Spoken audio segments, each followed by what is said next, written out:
ದೇವರಾಜ ಅರಸರವರಿಗೆ ಇದೇ ಗತಿಯಾಯಿತು. ಬಂಗಾರಪ್ಪನವ್ರಿಗೆ ಇದೇ ಗತಿಯಾಯಿತು. ಮೊಯ್ಲಿಯವರಿಗೆ ಅವ್ರು ಯಾರನ್ನೂ ಕೂಡ ಸಹಿಸಿಕೊಳ್ಳಲಿಲ್ಲ.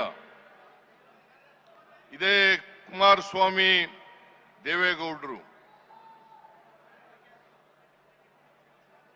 ಧರ್ಮಸಿಂಗ್ ಅವರಿಗೆ ಕೊಟ್ಟಿದ್ದಂತ ಮಾತನ್ನ ಮುರಿದು ತಾವೇ ಅಧಿಕಾರಕ್ಕೆ ಬರ್ತಕ್ಕಂಥ ಕೋಮುವಾದಿಗಳ ಜೊತೆ ಸೇರ್ಕೊಂಡು ಅಧಿಕಾರಕ್ಕೆ ಬರ್ತಕ್ಕಂಥ ಪ್ರಯತ್ನವನ್ನ ಮಾಡಿದ್ರು. ಅಧಿಕಾರವನ್ನು ಮಾಡಿದ್ರು. 20 ತಿಂಗಳು ಹಂಚಿಕೊಂಡು ಅಧಿಕಾರ ಮಾಡಿದ್ರು. ದೇವೇಗೌಡರು ಮತ್ತು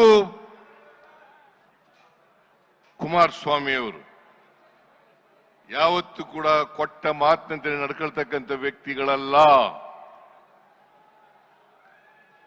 ಸೇಡಿನ ರಾಜಕೀಯವನ್ನು ಮಾಡೋದರಲ್ಲಿ, ದ್ವೇಷದ ರಾಜಕಾರಣವನ್ನು ಮಾಡೋದರಲ್ಲಿ, ಬೇರೆಯವರು ಅಧಿಕಾರದಲ್ಲಿ ಇರ್ತಕ್ಕಂಥದನ್ನ ಸಹಿಸಲಿಕ್ಕೆ ಸಾಧ್ಯ ಆಗದೆ ಇರ್ತಕ್ಕಂಥ ಮನಸ್ಥಿತಿ ಇರ್ತಕ್ಕಂಥವರು ದೇವೇಗೌಡರು ಮತ್ತು ಅವರ ಕುಟುಂಬ ಅಂತಕ್ಕಂಥದನ್ನ ಇವತ್ತು ಅನಿವಾರ್ಯವಾಗಿ ಹೇಳಲೇಬೇಕು ಅಂತಕ್ಕಂಥ ಮಾತುಗಳನ್ನ ತಮಗೆ ತಿಳಿಸಲಿಕ್ಕೆ ಬಯಸ್ತಾ ಇದ್ದೇನೆ. ನೀವೆಲ್ಲ ನೋಡಿದ್ರಿ ಟಿವಿನಲ್ಲಿ ಬಿಜೆಪಿಯವರು ಜೆಡಿಎಸ್ನವರು ಹೇಗೆ ಒಬ್ರಿಗೊಬ್ರು ಬೈದಾಡ್ಕೊಂಡಿದ್ರು.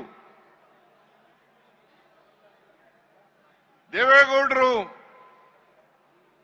ಹೇಳ್ತಾ ಇದ್ರು ಅಧಿಕಾರದಲ್ಲಿದ್ದ ಅವರು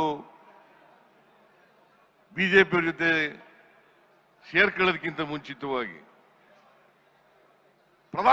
ನರೇಂದ್ರ ಮೋದಿ ಅವರು ಪ್ರಧಾನಮಂತ್ರಿ ಆದರೆ ನಾನು ಈ ದೇಶದಲ್ಲಿ ಇರೋದಿಲ್ಲ ಅಂತ ಹೇಳಿದ್ರು. ಈ ದೇಶದಲ್ಲಿ ಇರೋದಿಲ್ಲ ಅಂತ ಹೇಳಿದ್ರು. ಕುಮಾರಸ್ವಾಮಿ ಅವರು ಮುಖ್ಯಮಂತ್ರಿ ಆದಾಗ 2006ನೇ ಇಸ್ವಿನಲ್ಲಿ ಏನಾದರೂ ಬಿಜೆಪಿಯವ್ರ ಜೊತೆ ಕುಮಾರಸ್ವಾಮಿ ಸೇರ್ಕೊಂಡು ಸರ್ಕಾರ ಮಾಡಿದ್ರೆ ನನ್ನ ಎಣದ ಮೇಲೆ ಮಾಡಬೇಕು ಅಂತ ಹೇಳಿದ್ರು. ಎಣದ ಮೇಲೆ ಮಾಡಬೇಕು ಅಂತ ಹೇಳಿದ್ರು. ಈಗ ಕೋಮುವಾದಿಗಳ ಜೊತೆ ಸೇರ್ಕೊಂಡು ಷಡ್ಯಂತ್ರವನ್ನ ಮಾಡಿ ಕೇಂದ್ರ ಸರ್ಕಾರ ಜೊತೆ ಶಾಮೀಲಾಗಿ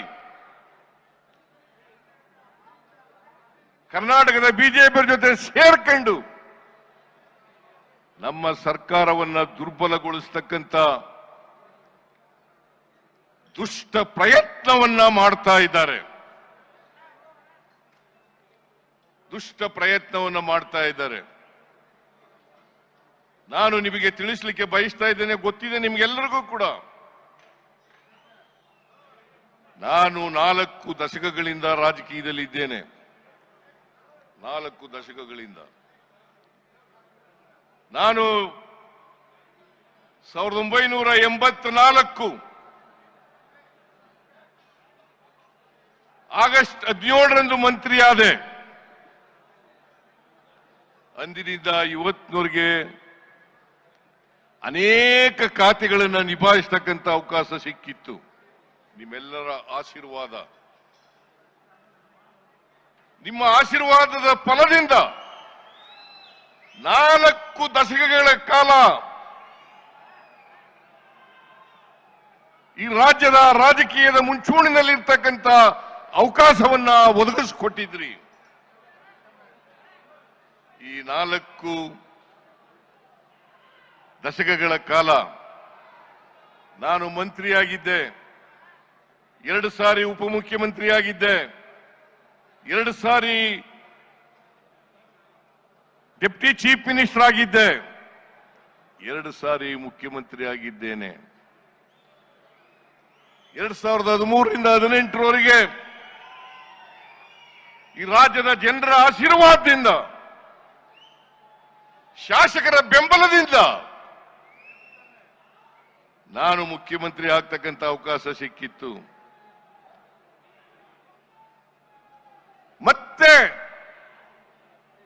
2023 ಮೇ 20ರಿಂದ ಕರ್ನಾಟಕದಲ್ಲಿ 2ನೇ ಬಾರಿ ಮುಖ್ಯಮಂತ್ರಿ ಆಗ್ತಕ್ಕಂಥ ಅವಕಾಶ ಸಿಕ್ಕಿದೆ. ಈ 40 ವರ್ಷಗಳ ಸುದೀರ್ಘ ರಾಜಕಾರಣದಲ್ಲಿ ನನ್ನ ಮೇಲೆ ಯಾವುದೇ ಕಪ್ಪು ಚುಕ್ಕಿ ಇಲ್ಲ.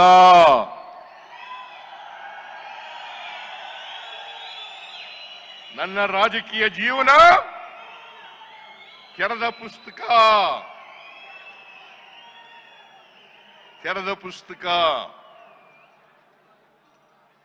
ನಾನು ಇಷ್ಟೆಲ್ಲ ಅಧಿಕಾರ ಸಿಕ್ಕಿದ್ರು ಕೂಡ ನನಗೆ ಆಸ್ತಿ ಮಾಡ್ತಕ್ಕಂಥ ವ್ಯಾಮೋಹ ಬರಲಿಲ್ಲ. ನನ್ನ ಕುಟುಂಬಕ್ಕೆ ಬರಲಿಲ್ಲ.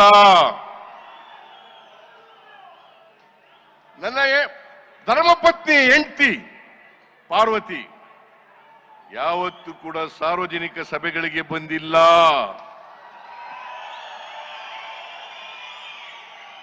ನಾನು ಮಂತ್ರಿ ಆಗಲಿ ಮುಖ್ಯಮಂತ್ರಿ ಆಗಲಿ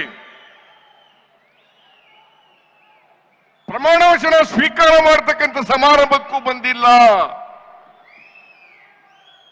ಬಹುಶಃ ಇಲ್ಲಿ ಕೂತಿರ್ತಕ್ಕಂಥ ಅನೇಕ ಜನರು ನನ್ನ ಹೆಂಡತಿ ಮುಖನೂ ಕೂಡ ನೋಡಿಲ್ಲ.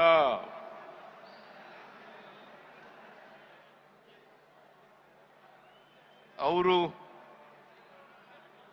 ತಪ್ಪು ಮಾಡಲಿಕ್ಕೆ ಸಾಧ್ಯನಾ? ನಾನು ತಪ್ಪು ಮಾಡಲಿಕ್ಕೆ ಸಾಧ್ಯನಾ? ಈ ರಾಜ್ಯದ ಜನರಿಗೆ ದ್ರೋಹ ಮಾಡಲಿಕ್ಕೆ ಸಾಧ್ಯನಾ? ಯಾವತ್ತೂ ಕೂಡ ದ್ರೋಹ ಮಾಡಲ್ಲ, ಮಾಡಿಲ್ಲ, ಮಾಡೋದು ಇಲ್ಲ. ನಾನು ಎಲ್ಲಿವರೆಗೆ ರಾಜಕೀಯದಲ್ಲಿ ಇರ್ತೀನಿ ಅಲ್ಲಿವರೆಗೆ ಮಾಡಲ್ಲ.